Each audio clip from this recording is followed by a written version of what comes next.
Hey y'all, I'm Lakhia, And I'm James. and you are listening to the Message 24 podcast, where each week we're talking about relationships, the growing pains of being a 20-something, and pretty much everything else in between.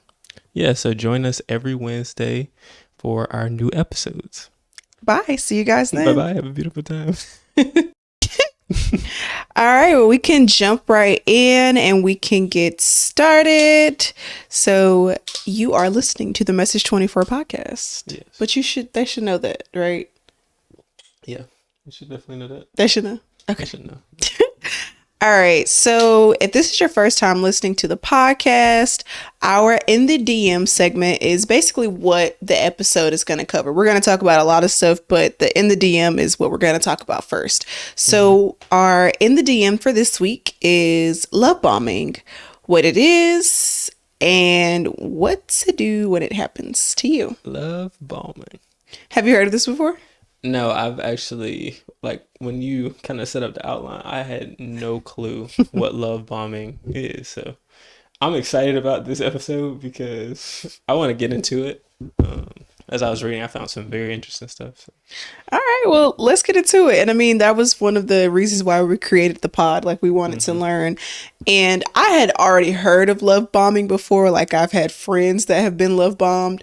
But had I ever done my own research on it? No. So this was one of those episodes where I'm like, okay, let's actually look at what it is, what the signs are, and what you can do if you think you're being love bombed. All right, so we will go in. So what is love bombing? So a love bomb refers to when a narcissistic person bombs you with an over-the-top amount of affection, flattery, gifts, and praise early in the relationship in order to win over your attention. I can read, y'all, I promise. Attention. For the purpose of being able to control you. That sounds like almost exciting at first, and then you know it's like a catch. But the thing is, some people don't. Yeah, that's the scary part about it. Yeah, like if we first started dating and you were trying to like fly me out the country and buy me all this stuff, I'd be like, what the hell is going on here? Well, I'm gonna be honest, like when we first started talking, I feel like there's that stage where I really wanted to do that. Like, I mean, yeah. Only because I wanted to lock you in. I was willing to do whatever it took to lock you in. Now, the controlling part is a bit much. Yeah. But it's almost like there's a thin line between a healthy side of loving and being lovey-dovey and having that honeymoon stage versus going overboard. Yeah. So. There definitely is a difference, and I think that they can be very similar. And when we get into the help center segment, if you think you are being love bombed, or if you don't know if you just really like somebody, they really like you, we will have tips for how to decipher that. Because I feel like it can be kind of like, does this person just really like me? Like, yeah, I know I deserve all of this, so, whatever. But are they kind of crazy? You know what I'm saying? Are they just trying to use me? So you never know. All right. So here are some signs that you are being love bombed. All right. Number one, the person wants to know everything about you right away. I think this is a tricky one because I feel like when you're dating someone, you kind of want to get to know them. That first question is kind of like a red flag for some people. Yeah. They start with, so tell me a little bit about yourself. Yeah. But I feel like if somebody didn't want to know about me while we're dating, while we're on a date, then like, why, you know what I'm saying? I would want somebody to ask me about myself. You want to be interested in the person and ask and figure out more about them. So. Yeah. All right. So another sign of love bombing, we already said it, over the top expensive gifts. Anything you want, you got it.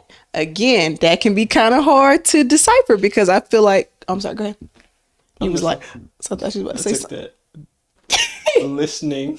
Oh. But I feel like that could be hard to decipher because I feel like some guys lead with their money and they're trying to show a woman like, this is what I have, I can take care of you, I can do this. So sometimes they will do over the top elaborate stuff. So I think with love bombing, it can be really tricky to decide, am I being love bombed, or is somebody just really interested in me? Yeah, and some people do show love in that manner, and then also some people have it like that. So They do.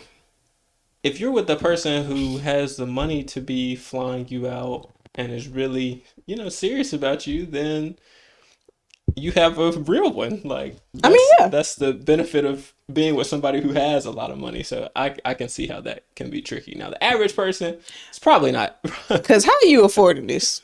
I'm kind of side-eyeing that a little bit. You know what I'm saying? That's just me, though. Okay, so another sign is going to be immense jealousy when you're with anyone else. Friends, family, co-workers, pastor, personal trainer, anybody. This person gets really, really jealous. So I think that's like a very clear, all right, something up here. That's definitely a red flag. Like, if they don't want you to be around people that you love, the friendships, relationships that you have, for sure, a red flag. Because why? Yeah, they're trying to isolate you. It's either it could be isolation. It could also be, I'm thinking like insecureness. So they want to make sure that you're not around, somebody who could take them away from you. Yeah. But even with that, like, that's a red flag. For sure. It is. Because if you're not securing yourself, then this is no point. Yeah. Another is intense. Actually, intense declarations of love can kind of go into the overtop expensive gifts, but the intense declarations, good grief, googly ugly. Well, you're not saying and that's why, you know what I'm saying? I'm doing better.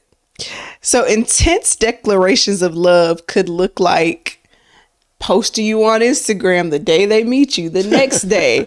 I love this person. Let's change our relationship status on Facebook. We've been together a week. Let's talk about it.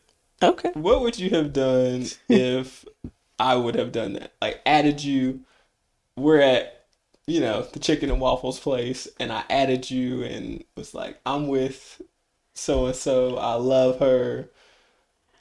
Okay, now the love would have been a bit much. It would have been a bit much for me. But could you have added in, like, said we were out? I wasn't dealing with nobody at that point, so it wouldn't have bothered me. But had you been like, I love this person, I'm like, okay. So you don't think that's sketch at all? Just like,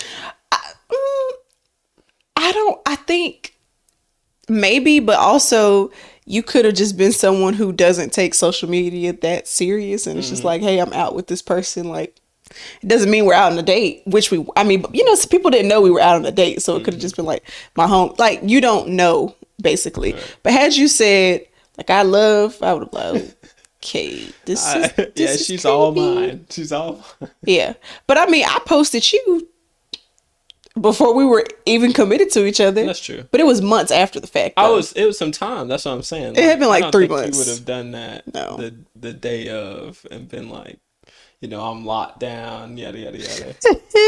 No, I wouldn't have done it. My pride wouldn't have let me do that. Like, my pride really would not have let me do that.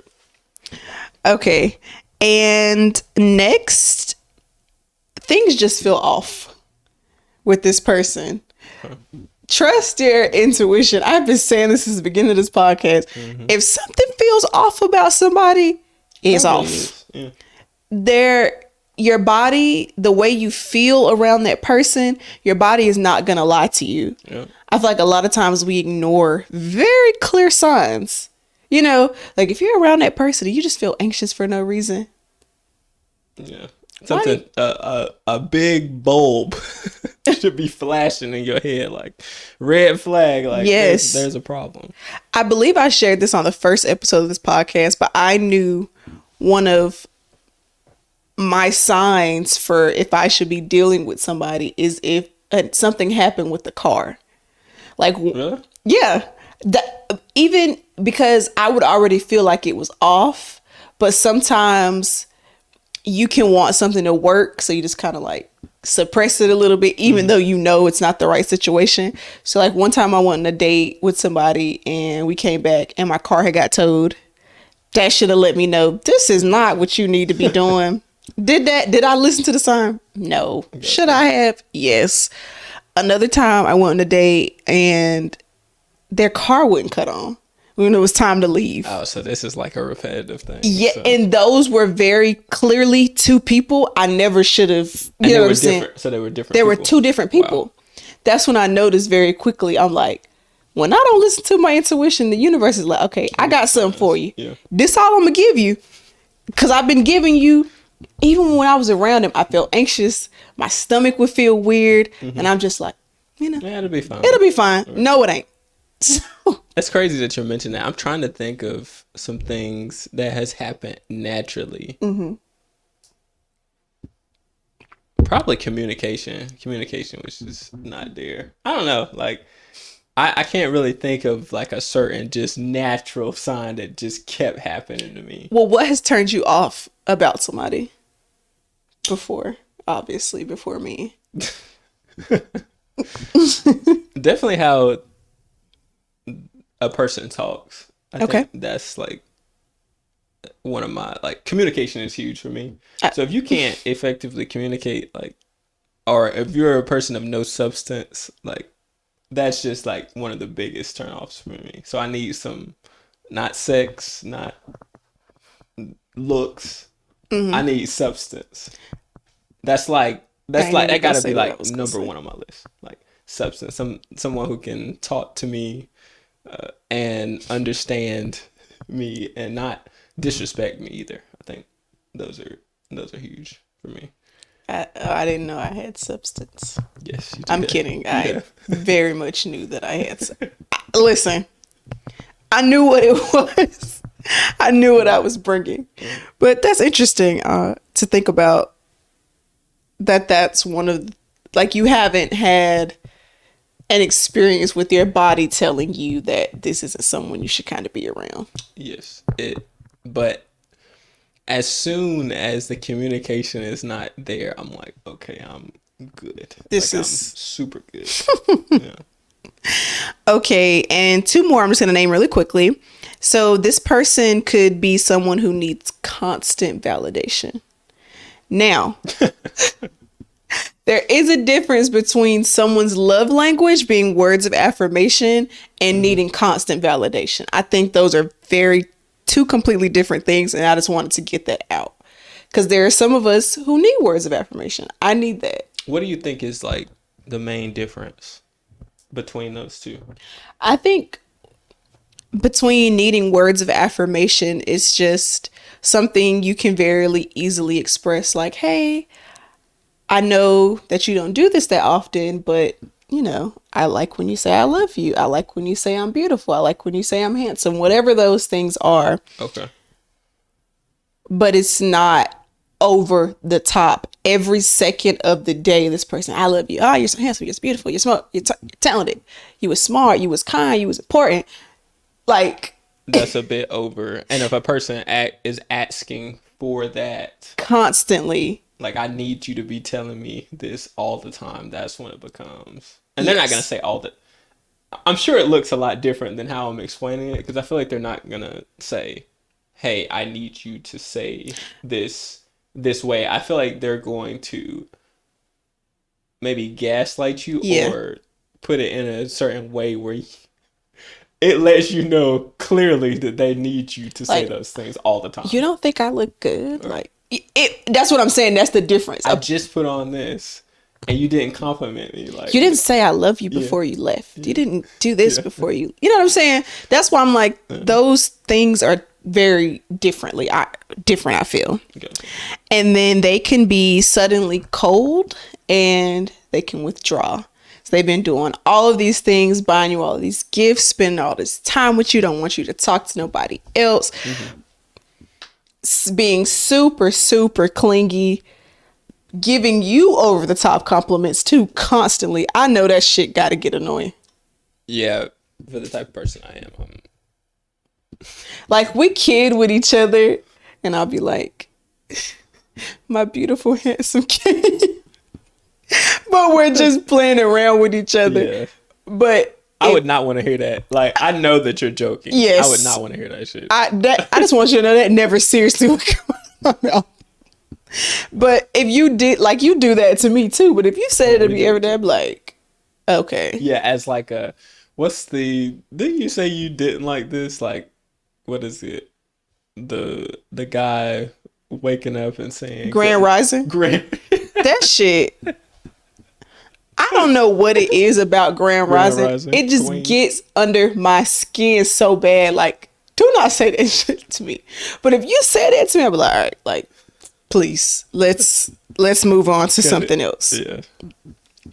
Okay, so now that we know what love bombing can look like, and again, it can look different for everybody, but I think this is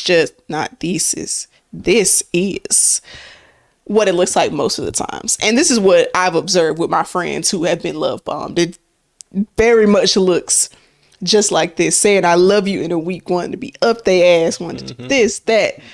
You're moving too fast.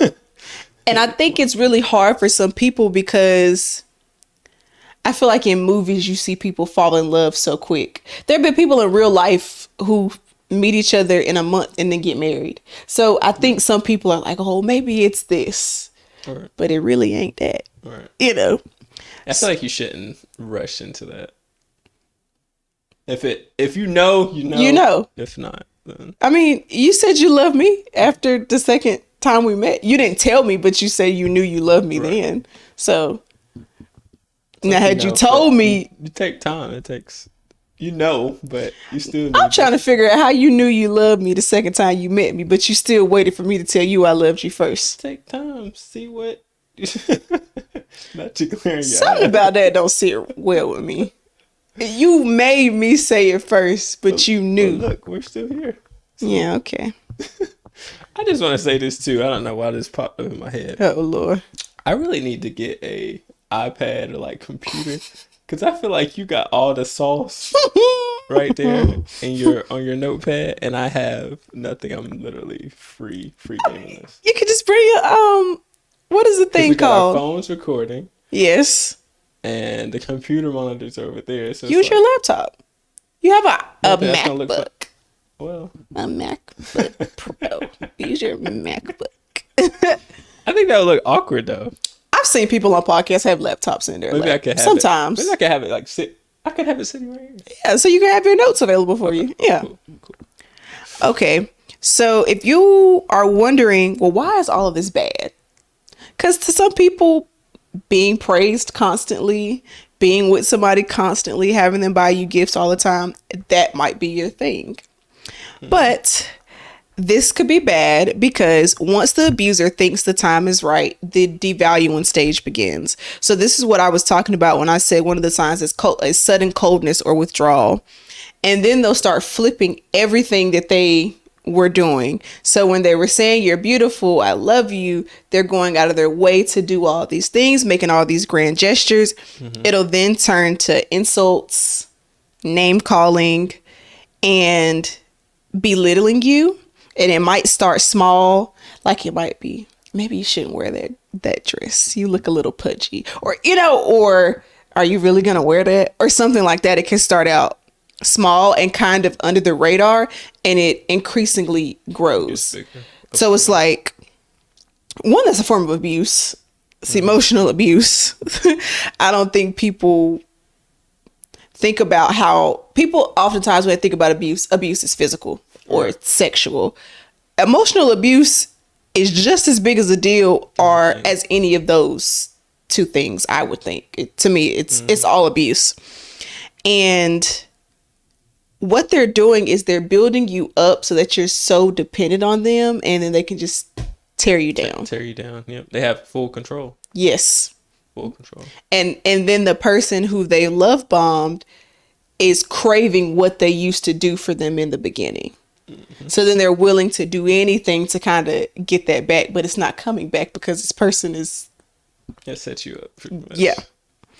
Something else I also wanted to know is that love bombing is very rarely innocent.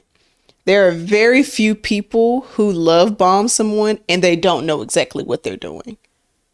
Gotcha.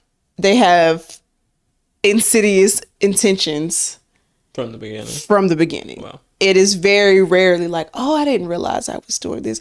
Yes, you knew you was doing this. So it's very rare that those intentions are innocent. And when we get to our Help Center segment, we will be going over some things to help you decipher if you are being love bombed and what you should do when you're love bombed.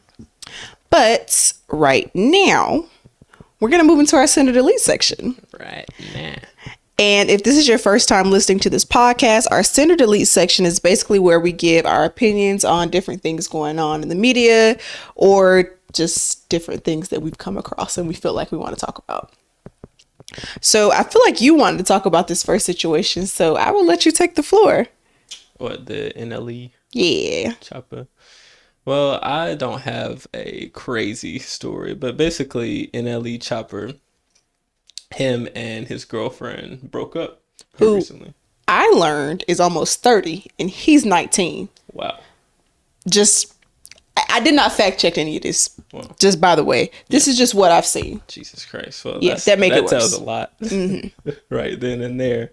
But basically, NLE Chopper was not wanting a committed, basically, relationship with one person. Yes. That was his thing. He was not interested in monogamy. Yes. And he let, Monogamy. Monogamy. He wants a polyamorous situation where he's able to date multiple women. Yes. So he went and let the lady that he got into this relationship with know that. And she agreed to this when they started dating.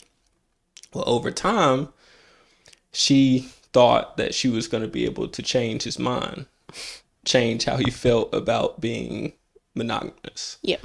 So over time, they end up pretty much going their separate ways ultimately. Yeah. And I think it's just crazy to know that I think this happens all the time, like I do, in different relationships. And I think a key point is that you can't change people, whether you're in a relationship, whether you're just dating, whether you're married, however long y'all have been.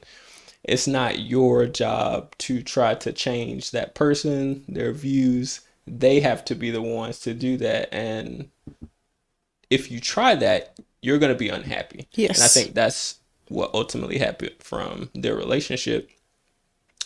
She was not able to change him over that time they dated.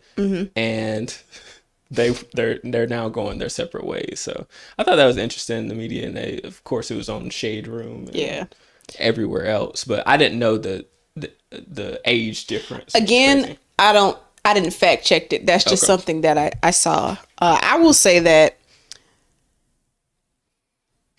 believe who someone tells you they are and shows you they are from the beginning. And I didn't fact check this, but I don't know if she felt like because she was older, she was going to be able to like whip him and change his thought process to wanting to just be with her.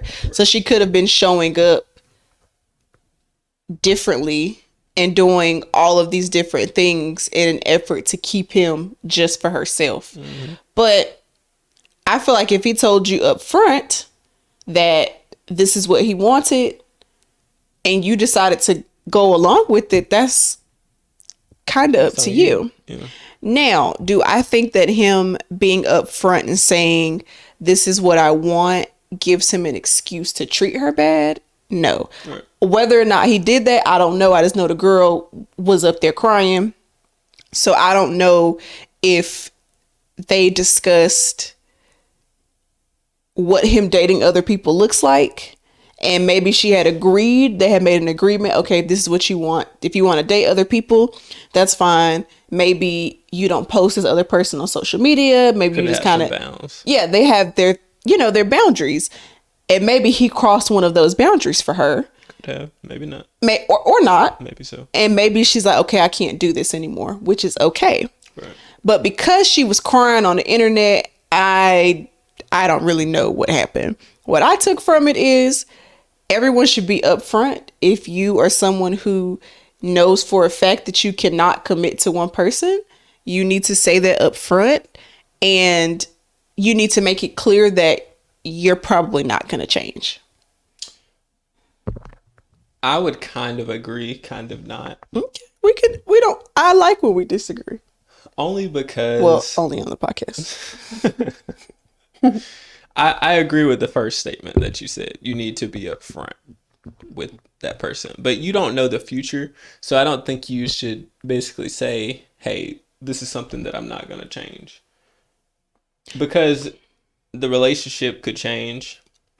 I don't think you should tell the person, hey, I may change, I may not. That's what I was about to say. I don't think you should say that. I think you should be clear up front. Now, what the future holds is out of both of y'all's control. It's just like, this is kind of a bit much, but it's just like me coming into the relationship saying, I really want to be very fit and through this relationship. Mm-hmm. And through this relationship, I'm going to be very fit.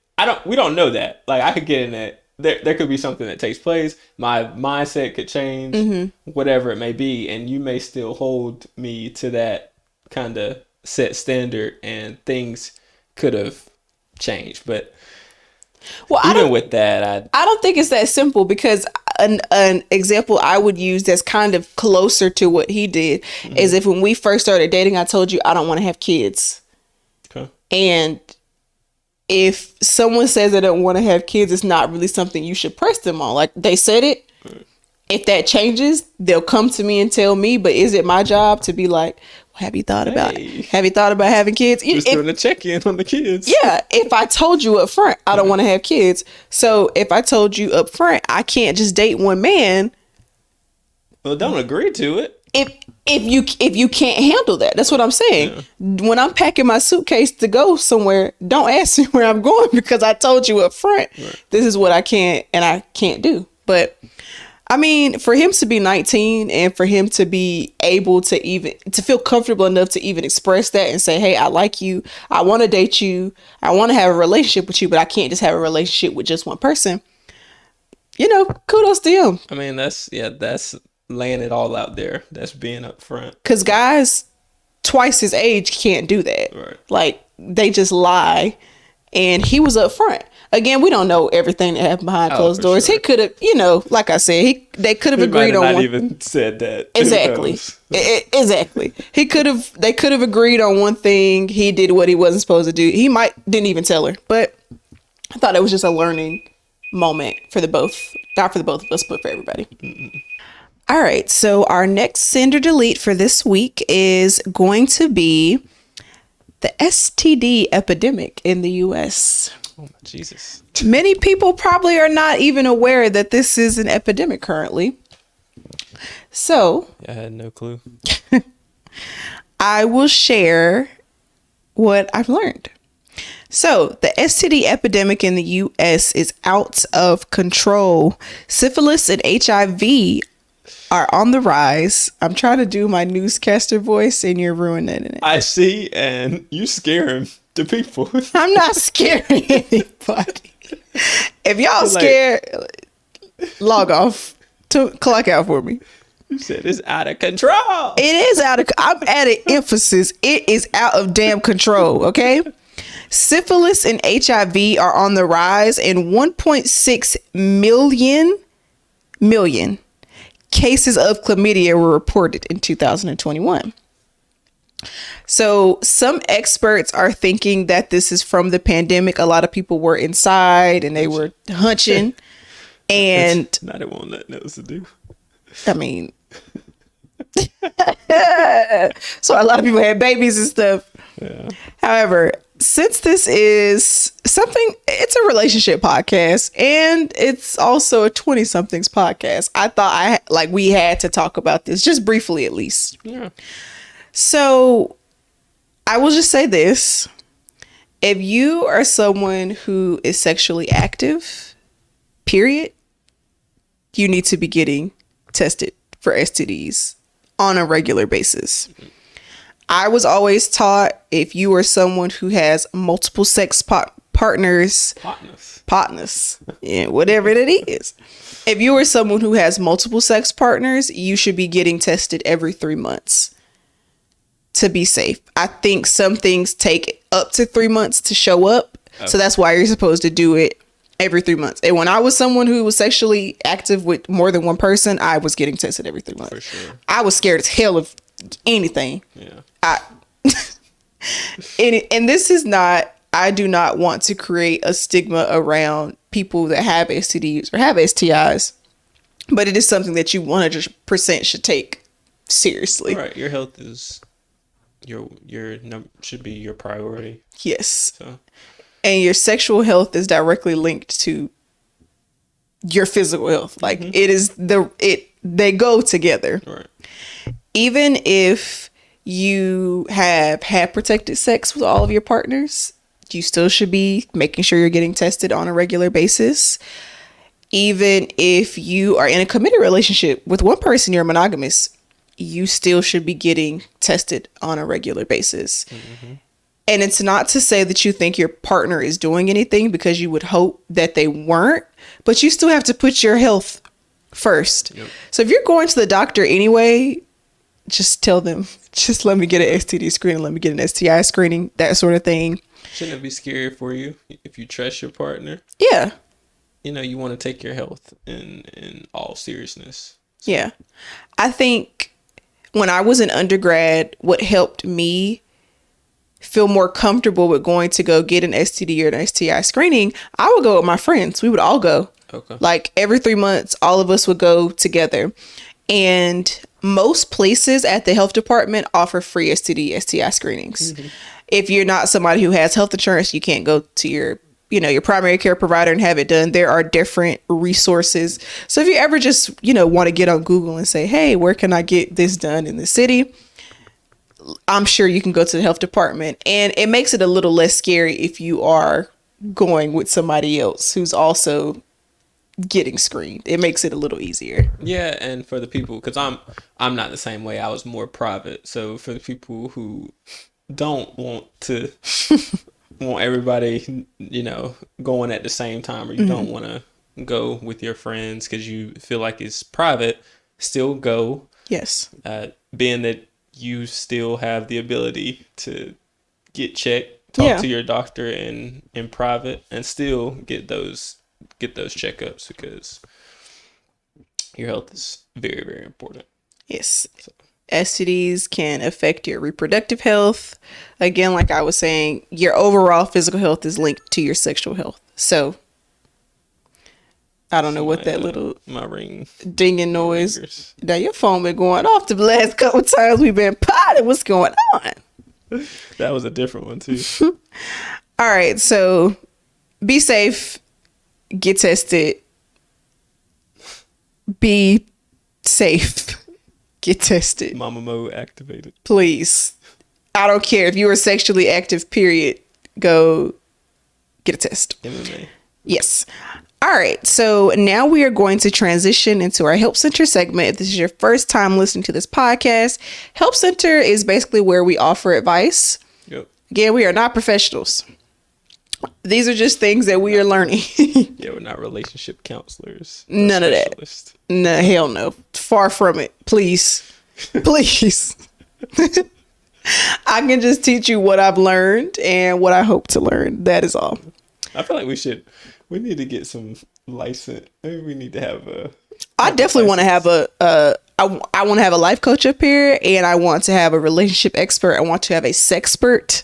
Mm-hmm. There's a few different professionals I want to feature on the podcast. We already, started one with the relationship therapist. Yeah, that was good. That was really, really good. So now we'll move into, maybe a dating coach or a matchmaker. Or I have lots of ideas that I want to do. It's just figuring out how that works logistically. No, that nigga needs to be in jail. Prison, actually. All right. So since we were talking about love bombing, this is what the Help Center is going to be centered around. So we told you we would share some tips, and there also will be some resources in the description of this episode as well if you feel like you are being love bombed. By the way, These are questions that you can ask yourself if you are having a hard time deciphering if you're being love bombed or do you just really like this person. So one of the big things that you can do is to create space between yourself and this person. Yep. I think it can be really hard to picture something for what it is when you're so close to it. It would be a lot easier for you to take a step back and say, is this normal? Yep. Evaluate everything. Yes. Give yourself time to think and be in your own head. When you're around your partner, you're like in a combined space. So it's Yes. like their thoughts influence your thoughts. Yes. Your Their thoughts. emotions. Yeah. Emotions, all of that. Yeah. I would agree. And while you're creating space, you need to ask yourself, do I feel like this is moving too fast? Am I comfortable with this? Do I feel the same way? Because just because this person is confessing their love for you and they love you, do you actually feel the same way about them? Right. That will help you. Oh, I was just gonna say, probably if you asking yourself, you know the answer. if you asking yourself, am I feeling the same way about this person? You're It's not. Probably not. You're probably not. Yeah, but that's one of those things. It's hard to think about when you are, so close to this other person. The next thing that you could do is do a relationship inventory, like you were saying, evaluate everything. So when you do a relationship inventory, you need to consider where both of you come from, what you both want, how your relationship is going in regards to self-respect. What are your outside interests? What are the expectations for the relationship? What does communication look like for you, and other things that you consider important? You need to really think about all of these things and do they align? Because if they're misaligned, then maybe this is not a relationship you should continue. Right. Okay. And then if these are things that haven't been talked about or you kind of like glossed over them and you just realized it because you decided to create some space between you and that person, then you need to share with this person, okay, maybe we need to take it slow. And you need to have those important conversations with that person if you feel confident enough to do so. And if they have a negative reaction to you simply asking them things that are important to you, it's another sign that you probably are being love bombed. And then next, you should talk to someone. Seek help. Please. Immediately. And it doesn't have to be from like a therapist. It could just be a friend. If you think, I feel like I have done so much stupid stuff and I didn't realize how stupid it was until I had to tell somebody else. And it's like, oh. Yeah, why did I even do this? And why am I okay with doing this? Yes. And it the person doesn't have to say anything. You've already answered. You've already answered your own question. I don't have to say a thing. And it's like, oh, this is actually crazy. Yeah. So definitely talk to someone. And through all of this, if you have come to the conclusion that you are being love bombed, you need to run and run fast. Yep. And if you are someone who is kind of deep into a relationship and this person has already started flipping the script and started devaluing you and being more emotionally abusive, it can be kind of dangerous to just up and leave for some people. I would agree. I think it can be dangerous on both ends. I think it's very, very dangerous if you sit there, though. Yes. If you sit in it and you see it, try to get out as quickly and as safely as possible. Yes, I definitely think if you're like living with this person, you should create a safe escape plan, because there have been instances where abusers, when their person is trying to leave, they kill them and then they kill themselves. Wow. That's why leaving abusive relationships is one of those things that really kind of has to be planned out a little bit, because there are times. Yeah, your safety. You always need to make sure your safety is your number one priority. But if it's a situation that hasn't even got that far, run. Just please get up out of there and leave. And again, if you are someone who thinks you are being love bombed, we will have some resources in the description of this episode that will talk you through what you should do. There's a number for someone that you can call and talk to and say, hey, I'm experiencing this.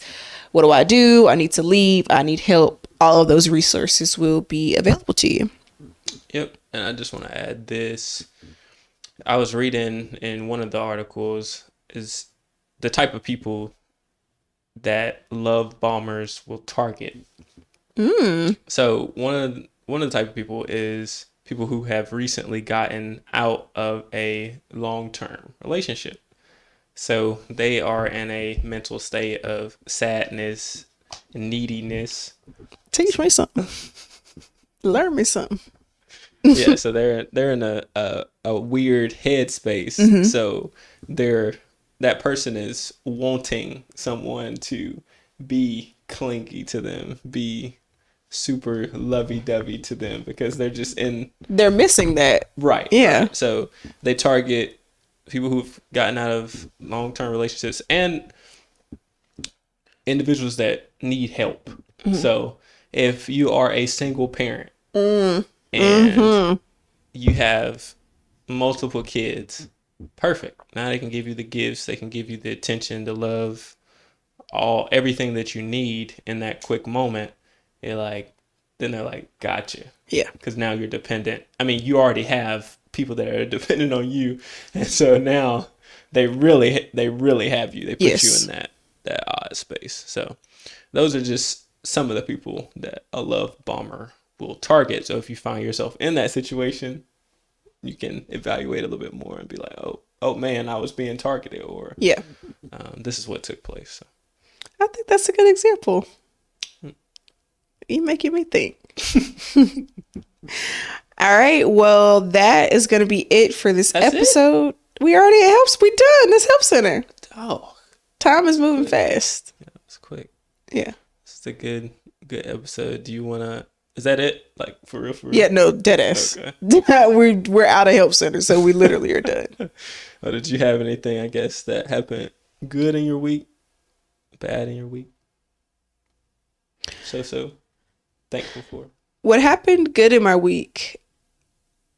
One of the really good things I can't share with you all just yet. We will be sharing that soon.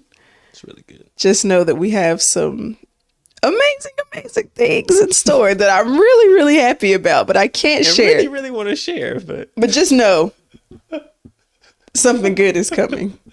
God is continuing to show how great it gets. Yeah. So that's all I have for my little catch up for this week. Trying to think on my end. This week was a productive week. Made a lot of connections. Been still collaborating with other people, other minds, which has been really good. I'm in a good headspace.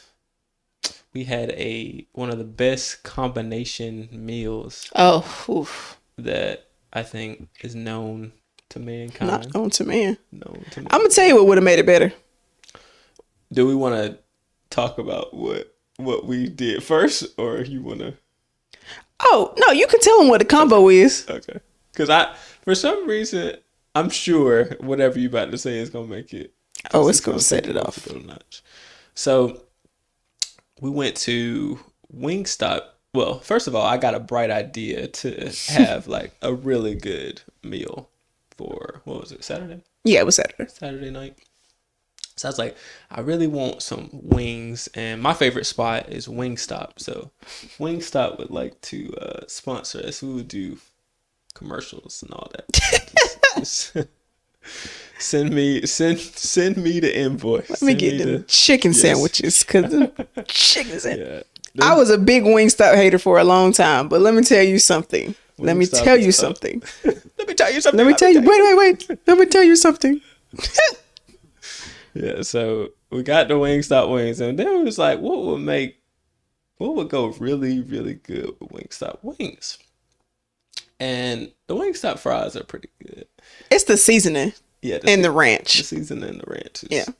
It hits. But it was like Five Guys has really good. Them Cajun fries? Yes, the shit is just so nicely, neatly, freshly cut. Yes. Sloppy. Yeah. Just throw them in that bag. All right, you turning me on now.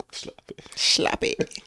Yeah, so we did a combination of Wingstop wings with Wingstop ranch with Five Guys fries. So But a Five that Guys was it. burger and a shake would have set that shit off. But I ain't gonna hold you. Wings on the side? Come on. All of that kind of clogged me up. Oh, So yeah, I 100%. don't know how a burger would fit into that war. Now I know where we need to go next weekend before I eat it. I'm trying to go back to that burger spot that we went to before. I can't think of the name of it right now. You gonna mix it with something? Or we just gonna go back? No, I think they just 100. I just want that, and I want a strawberry shake with it, and I'm good to go. That's all I need. Yeah, I think that's all I got. So What would make it? Did you say what would make it? The burger? The burger. And that's it. Just treating the wings like they basically fries, like they a side dish. Yeah. That'll set it off. Like that. All right. Well, it's Wednesday. You are almost done. It's almost Friday. And thank you for listening. And just know that we have some really, really good news coming soon that we'll be able to share with y'all. Yes. So y'all have a great rest of the week. Bye-bye. Have a beautiful time. Peace out. Thank y'all so much for tuning in to the Message 24 podcast. If you enjoy this episode and want to see our faces, be sure to head over to the Message 24 Pod YouTube channel and subscribe. And you can listen to us on Apple Podcasts, iHeartRadio, Spotify, or wherever you listen to your favorite podcast. See you next week.